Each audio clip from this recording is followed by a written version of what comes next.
पश्चिम बंगाल की राजनीति में इस समय लगातार बड़े घटनाक्रम देखने को मिल रहे हैं। विधानसभा चुनाव में हार के बाद टीएमसी के भीतर उठापटक थमने का नाम ही नहीं ले रही।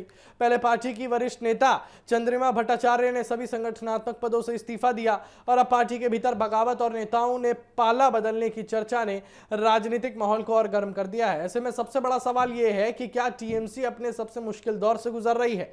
चंद्रिमा भट्टाचार्य, जिन्हें हाल ही में पश्चिम बंगाल में तृणमूल कांग्रेस का प्रदेश अध्यक्ष बनाया गया था, उन्होंने सभी पार्टी पदों से इस्तीफा दे दिया। इस्तीफे के बाद उन्होंने कहा कि उन्हें लगा कि पार्टी नेतृत्व का उन पर पहले जैसा भरोसा नहीं रहा, इसलिए उनके लिए पहले की तरह काम करना मुश्किल हो गया था। हालांकि उन्होंने साफ किया कि उनकी पार्टी के प्रति निष्ठा पर कोई सवाल नहीं उठाया जाना चाहिए।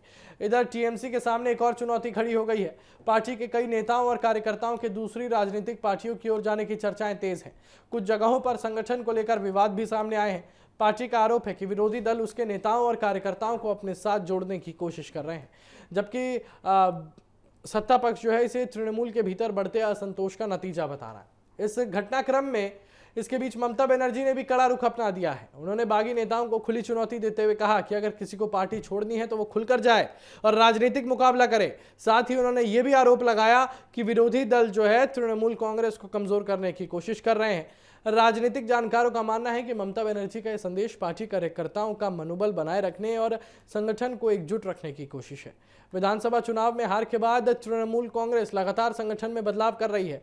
पार्टी नए नेतृत्व के जरिए संगठन को मजबूत करने की कोशिश में जुटी है, लेकिन लगातार सामने आ रहे इस्तीफे और अंदरूनी खींचतान उसकी चुनौती बढ़ा रहे हैं।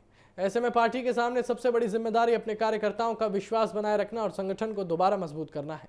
फिलहाल पश्चिम बंगाल की राजनीति तेजी से बदल रही है। एक तरफ तृणमूल कांग्रेस अपने संगठन को संभालने में जुटी है, तो दूसरी ओर विपक्ष इन घटनाओं को अपने लिए अवसर के रूप में देख रहा है। आने वाले दिनों में साफ होगा कि टीएमसी इन चुनौतियों से कैसे निकलती है और क्या पार्टी एक बार फिर अपने संगठन को पहले की तरह मजबूत बना पाती है। फिलहाल इतना तय है कि बंगाल की राजनीति में आने वाले दिनों में और भी बड़े घटनाक्रम देखने को मिल सकते हैं।